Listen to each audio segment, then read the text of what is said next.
What it is, what it do, cyber world. It is your girl, the one, the only Ash said it. AshSaidIt.com. AshSaidIt.com, baby babies. I appreciate you guys, all the love and support, everyone that has been supporting the movement thus far. You know, your girl is ripping and running and doing all kinds of things, but I got a chance to catch up with my very good friend, Mr. Mark Neely. He's live with Hey. us. I said it. Ash Good said it. afternoon. Good evening. Oh, Nice to see you. thanks so much for coming through. I know you got a tight schedule, you know what I'm saying? And the calendar is full up with all kinds of goodies, but I appreciate you coming through. My pleasure, my honor.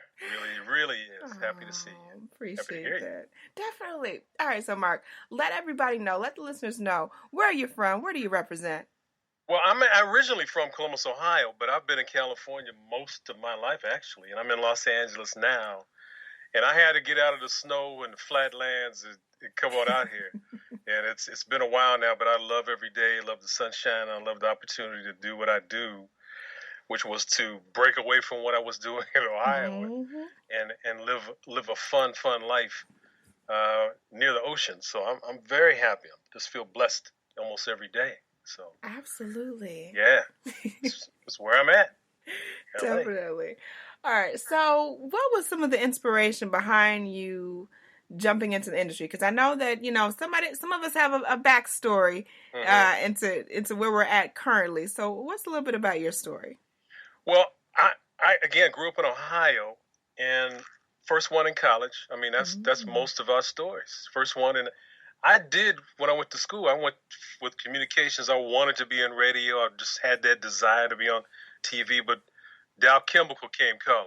And I said, okay, let's see, TV, no money or Dow Chemical, no money. And I got kind of pushed from people in my family just to go ahead and get into work. And I was in oil field business, and I was just doing what I thought was what I should do, which was to take money and just be in this corporate world. But I had a chance to move to California. My cousin graduated from Stanford, and I came out here and got into another side of the corporate world, which is aerospace. And I did that for a long time. I was on a plane 2 weeks of every month, Ash. Wow. And I couldn't take it anymore. And it was a fun life. I was working in aircraft maintenance, and I was on the space shuttle doing some things for people down in Orlando.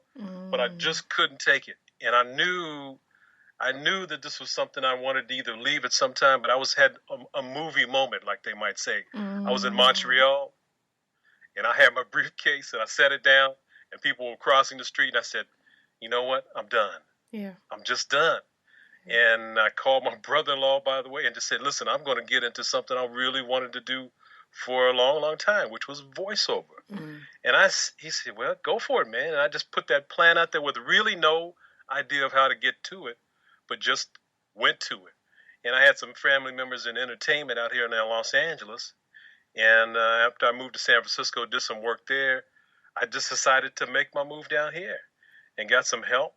And I've been in it now for at least full time for the last 10, 11 years. Wow. So it's been a fun existence from the point where I left corporate to this work, and it absolutely can be done. But I just had to have the support and prayers and motivation to see a goal and just make it happen. After talking to people and meeting some people in my same area that allowed me to see what could happen, then I could just move on and get into it. So that motivated me to get out of, I would have been postal. I couldn't take it anymore. Yeah, I had to leave. We don't need your postal. No, I didn't want to be that person. And most people, I think, sit behind cubicles or do the work they think they ought to do. But I think once you move into something that you truly have a passion for, if it's hot dogs, shoestrings, or just starting your own business, you can't help but do it. And when on the entertainment side, which is art, you have an art desire in yourself, you just cannot quell it. You want to make it happen in some way. And it was made possible for me to do it because I had some family members in it. And I took a few classes, just some ideas. Well, come and try out this. And I saw it was for me, and I just was able to find the course. I think it was set for me a long time ago in high school. I was just doing you're on the microphone, you're announcing DJing parties, whatever it is, but something that really makes your soul come alive. Yeah. Even though I did something else, it was not going to be quelched. So I found it eventually, and I love this. Every day I get to play on the microphone. So yeah, that's it. That's me. Fun, good time. Yeah. So what was that transition like for you from corporate to jumping into taking classes for voiceover? Because I tell people all the time, I say, look, I'm not telling you to quit your job. Right, have a right. plan in place. What was your plan? Well, you remember I said I had told my brother-in-law that I was going to change my mind. I wanted to get into this. It wasn't automatic, just as you just mentioned. It wasn't the next day. Right. No, I had a vision that I was going to leave what I was doing 9 to 5. Well, actually, it was 7 to 7. I wasn't working 9 to 5. Gosh. I was working my behind off. But I had a plan within a certain amount of time, maybe 2 years, a year, I was going to be able to leave. I took the classes. I still kept my position, but I knew what I was working for. I mean, it really is, it just makes no sense just to leave something and jump off into it unless you're holding a lottery ticket that pays. Okay. I mean, but really I just was able to be smart about it. One of the reasons I was with somebody, but I wasn't married, didn't have kids, so it made it a little easier to make that transition, but it still was something I had to work toward, not work off of and get right into. So I took one step at a time with the classes, and I was blessed. I was in San Francisco. I was able to do modeling and did some TV work right away. But I still had the microphone in my head, which was really just typically PC people if they get the chance to jump into TV, they do it. Which I had some TV commercials and the rest, which I still do. But it was that microphone. I wanted my voice on commercials, in cartoons, and so forth. And I learned, and I kept on educating what was possible. I saw other people that were doing it. And was another real great motivation was I saw some black actors really doing the major things, not just James Earl Jones or Morgan Freeman, but there's a lot more and a huge community of people who are doing some amazing things that you hear on the radio and TV all the time. McDonald's, come get this chicken McNuggets right here. That stuff is on all the time, but I followed in their footsteps on what they did just by listening and learning, because I wasn't going to reinvent how it's done. I just followed pattern of what worked with these people, and it did. And in fact, it did work. So that was my plan. Just a few years here, a step at a time, a class at a time, a victory at a time. And I had weeks where I was actually working almost full time in each genre. But when I finally found a place which was actually kind of late in the plans, I got laid off. I got laid off from the job I was at. Wow. So, listen, I had to move forward. Yeah. I just, listen, I can't just have one foot in one area and one foot in another any longer. I had to just jump in. And actually, at that moment, I was ready to. So it just worked out that way. But I think if you have that plan and you see the end in mind with what you want to have happen, and who knows what's going to happen in the middle of what you plan to do, but you see what you want to have happen in mind from the beginning, and I'm telling you, it works out so that you can do that. So it did for me. And I had family members who were in entertainment. My grandmother, she looked just like Lena Horne. Wow. And she had the desire to do something like that when she was coming up. It was, way back, years ago. Yeah. Women couldn't just do what they wanted. She had to raise a family. And my grandfather kind of held her back, but she always relayed to me that this is possible. Do what you want to do. Yeah. Have this happen. And I had an aunt who you may not remember because you're a little younger than I, but she was the main representative for Milk of Magnesia. She played Maureen in all those commercials where they just had a black woman and her husband sitting on the porch talking about, hey, you're constipated, aren't you? I mean, that was her line. And so she was in Los Angeles. She's always pushing me to move forward to do this. And I was stubborn and actually a little afraid because I didn't know what this business really entailed. I couldn't just walk away from all this money. I was making major dollars, 6 figures, traveling the world, only black person in the meetings and, just trying to live it up, George Jefferson style. Yeah, I mean, hey. But I couldn't take it anymore. It didn't matter about the money any longer. Yeah. It was about another thing that I had to feed. And she helped me see what was possible. And I eventually had a chance to listen, truly listen, and moved along with her. And she showed me a little ways. I mean, she actually passed away shortly after I got to Los Angeles. Mm-hmm. But what she had told me and the motivation she held inside and the things I watched her do was education. Mm-hmm. And I was able to follow in her footsteps to have a hold in this area, not so much on TV. Mm-hmm. I've done a lot of TV shows and a few commercials, as you'll see on my website. But the major thing has been, since the time I came here, is voiceover. So, I mean, that's a long-winded explanation about how I moved. But it was a great move because I just took my time. I planned. I had the end in mind with what I wanted to do.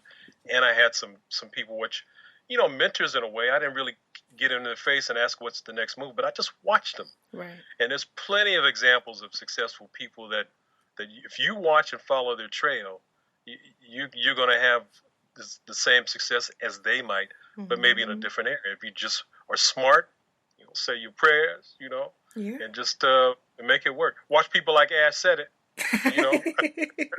Ash Brown will show you the way. Oh, you're so sweet. But you said something that I definitely can I can really relate to, and you said, you did, do you. You knew in your heart, you knew that that's what you wanted to do. And I have somewhat a similar journey that I had was radio. I love radio. I was a communications major, and I became a communications major after my parents were just like, look, you need to pick something. Because Mark, I'm not going to lie to you. I was switching majors like every month. I was a mathematics major. I went to psychology. I didn't know what I wanted. I wanted to try everything. I didn't know. You don't know till you try. Sure. So they were like, you know what, just pick something, please. So I was like, you know what? I'm going to do communications. So I jumped off in it. I changed my major to communications. Didn't read a prerequisite. Didn't look at the syllabi. Nothing. Just jumped into it. Something you had to do. Did not realize at the time that was communications as a human science. And they had no media backing in any of them. So I said, you know what? That's okay. I'm going to make lemonade out of these little peaches. I'm going to make it taste good. I'm going to hook it up. So it wasn't media. No, it wasn't. That's interesting. It was not media based, and I didn't know because I just assumed because everybody's like, "Yeah, you should do communications." So I was like, "Yeah, I just do it. Switch my major." Yeah, I started taking classes. That first class, I was like, "Okay," and it was really just studying. It was basically a science. It was studying human interaction. So interaction within your family, interaction within the workplace, how to tell if from people's nonverbals. It was that sort of course. And so I was like, you know what? Even though I'm getting these very valuable skills and I'm getting this experience that's really awesome, I'm going to still pave the way for what I really want to do. And I want to jump into the world of radio. Sure. So Good. I got an internship with a local station that was out there. And at that time, they owned like 13 different stations, 13 different formats. So everything from gospel, rock, R&B, talk, anything under the mat that you can think of, they had. So I jumped into that with them, and I learned all aspects of radio production and management and how to utilize my voice. And I'll never forget my very first spot that I did. My program director, he took me in. He said, "Ash, I listened to your spot. It's boring." He said, it's pretty bad. He's like, you have to create a story with your voice. People can't see you. So you've got to create this story with your voice, and you've got to make it exciting. You've got to make people want to be there with you, essentially. And so that was the most powerful lesson that I've ever gotten. And I've taken it on to me, with everything that I've jumped into. So what city was that you started in? What city? Columbus, Georgia. Okay. Columbus, Georgia. At that time, they were Clear Channel. Right. And they owned, like I said, it was like 13, 14 different stations. So I would get all the spots that the jocks didn't want to do. They're like, "I'll give it to the intern. She'll do it." Wow. So it was a really good stomping ground and a really great training ground for me. And they told me while I was training with them, they said, look, it's going to be a little different in other cities. We're going to be able to get away with a lot more because our market is smaller. But into a city with Atlanta, they're going to be stricter on a lot of different things. So like a 30-second spot in Columbus could run over to 36 seconds, 38 seconds. In Atlanta, it had to be spot on 30. So I graduate, I've got my degree, I've got my experience, I've got demos, I've got referrals, I've got everything under the sun, right? So I jump back home to Atlanta and I just start blasting out to all the major stations. I'm mailing out demos. I'm faxing my resume every day for about 3-4 months or so. And I hear nothing back. No email, no callback, nothing. It's like dead air. Wow. And I was like, okay, I gotta figure out another plan for this because something else is gonna happen for me. I don't know how I'm gonna make this work. So I start calling up the stations and basically trying to get in contact with the program director. And I get into contact with the program director for V103, that's here in Atlanta. And the program director's name is Reggie Rouse. And I will never forget what Reggie Rouse said to me. I explained who I was, and he said, yeah, I know who you are. Please stop faxing your resume. Oh, he was... Because I'd been faxing Leave me alone. He's like, yeah, we got it like the first, 50 million times. Please stop faxing it. He was nice, though. He wasn't, too curt. But then, I said, well, I really want to be an intern there because, I've interned for 3.5 years in Columbus. I'm ready. I've got all these things down packed. When can I start? He says, no. He said, I don't think that you have what it takes to make it in Atlanta. And I'm like, okay, Columbus is only like 2 hours away. It's not that huge of a difference. Yeah. But because I didn't have an in, I didn't have anybody to vouch for me. It's just this strange girl with all this experience and all these different things. You'd think that would be enough. I thought that it should have been enough, but it didn't impress them.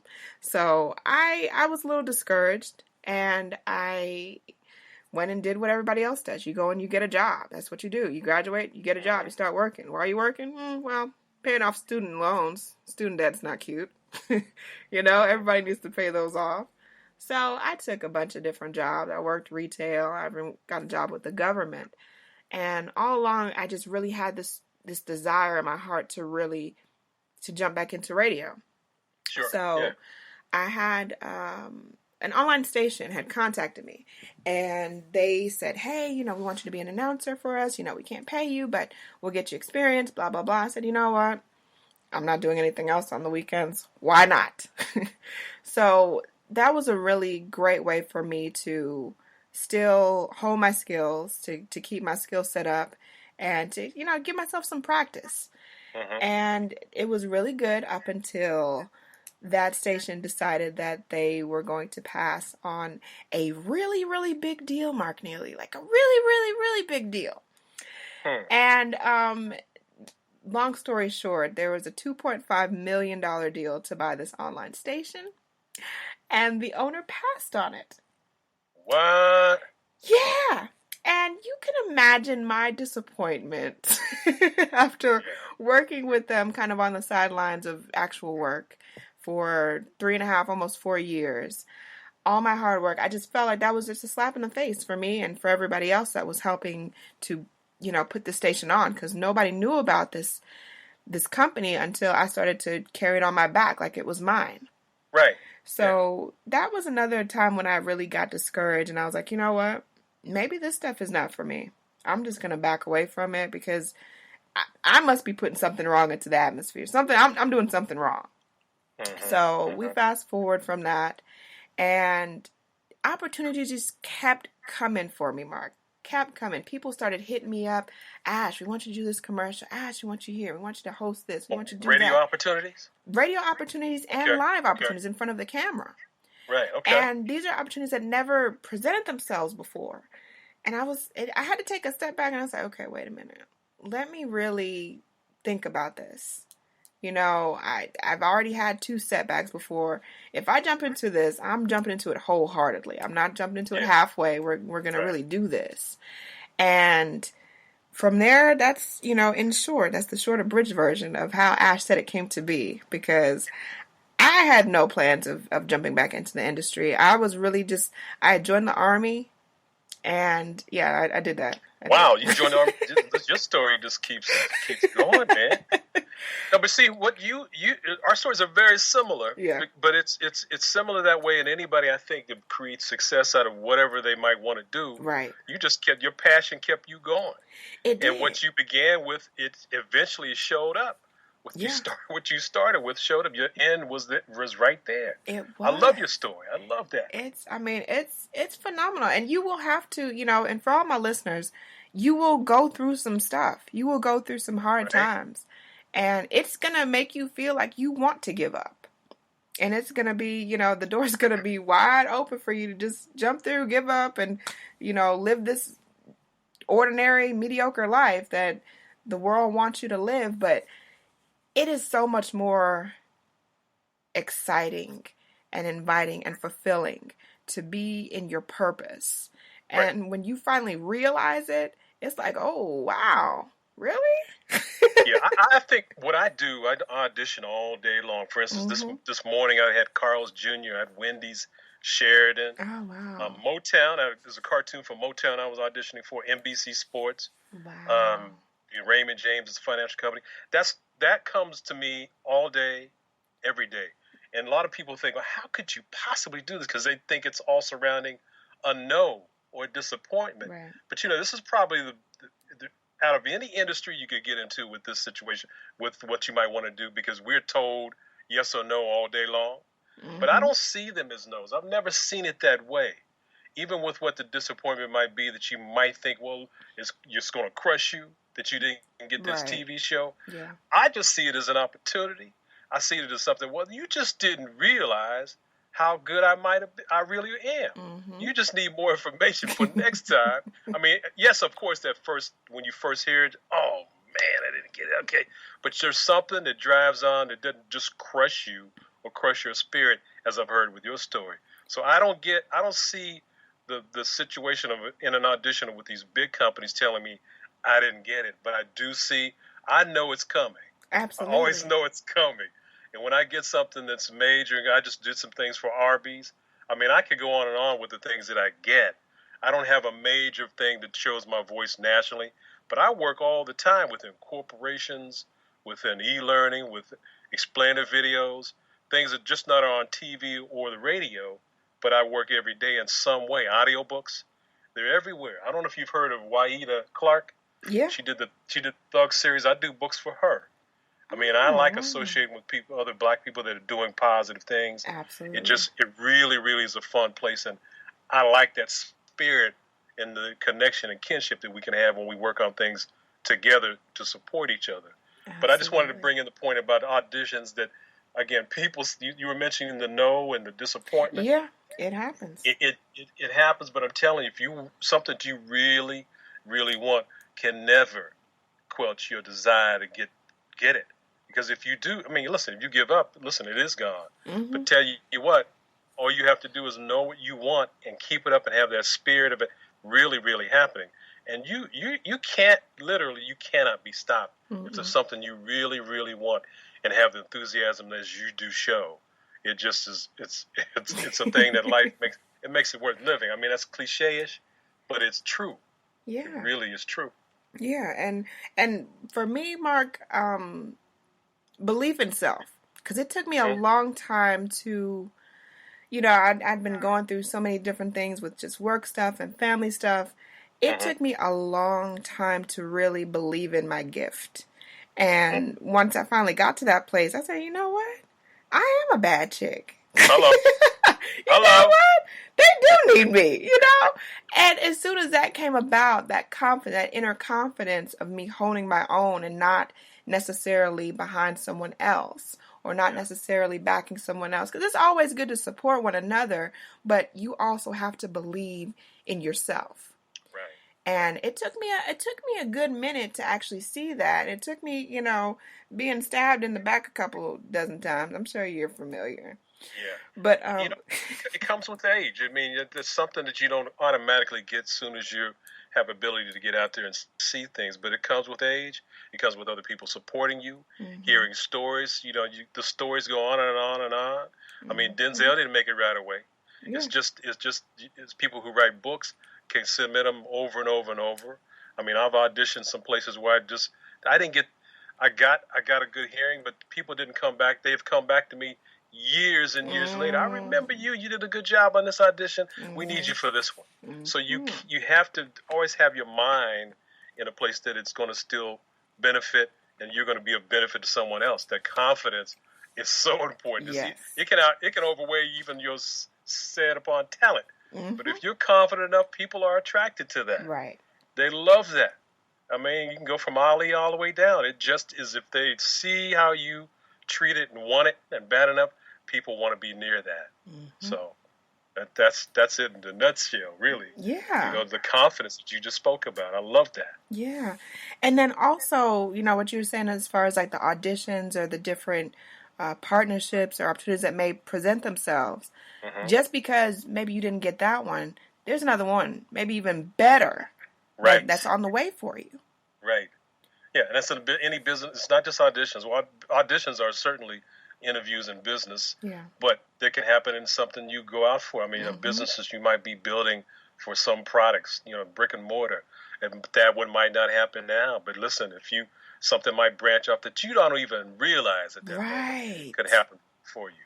So it's your attitude, the positiveness, your belief in something, and then just listening and learning and looking at other stories.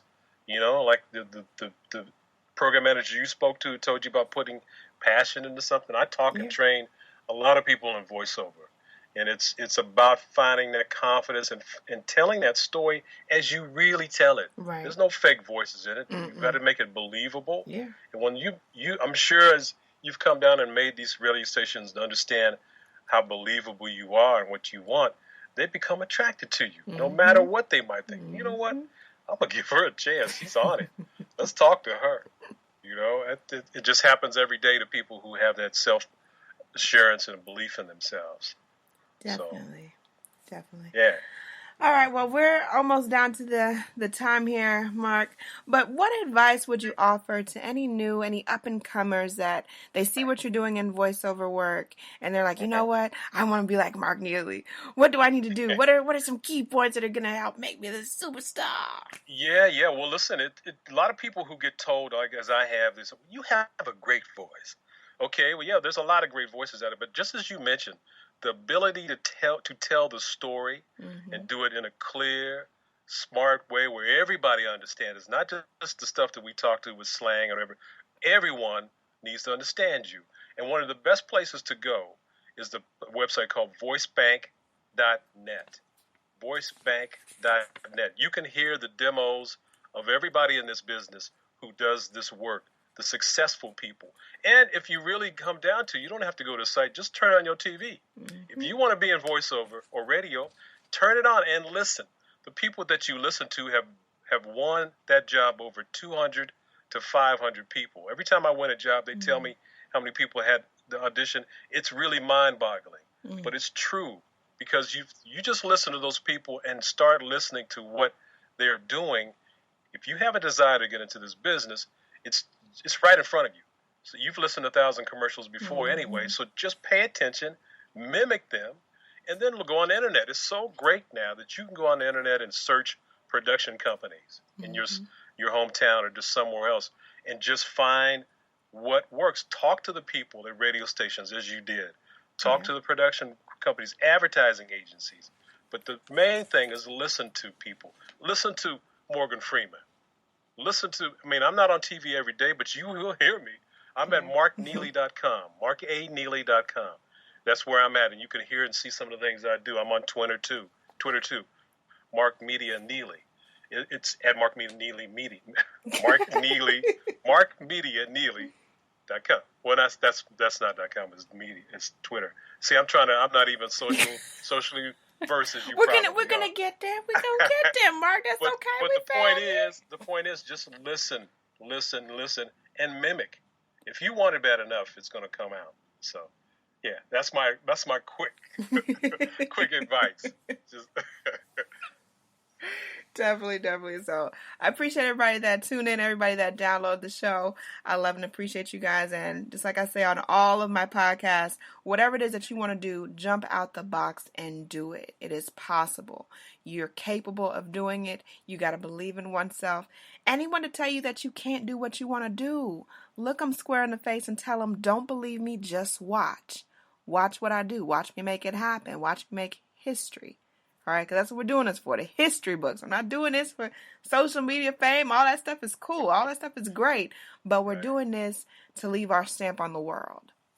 Mark Neely, any last words, including all your contact information in case people want to book you for stuff, people want to get in contact with you? yeah, it's again, I love this work. And I think that's what you have to have. Yeah. Anything that you get into that you want business wise, right, that love has to show through. That passion or desire to be the best that you can be, to sell the best product you have, it's going to happen. If you want it bad enough, there's no way anyone can stop you. So that's even for this entertainment side. If you want to be an actor, if you want to present yourself as a photographer or a painter, I mean, the arts are here for you. You just put your soul and passion on that page or in front of the camera. You can't help but be caught and worked with. So again, as I tried to before, I can be reached at markaneely.com, my website, and Twitter is markmedianeely. And if anything else, you can get hold of Ash Brown. But those are the two places to reach me for that, or any production studios or any advertising agencies that need this voice. But again, it's a real honor to speak to you and get a chance to meet you. And I'm so honored by your story. And we all should be encouraged about what you've done and what you continue to do, Ash. Oh, I appreciate that, Mark. You guys rock it out. I appreciate you. AshSaidIt.com, AshSaidIt.com. And until my next break, I'm going to holler back at y'all. Later.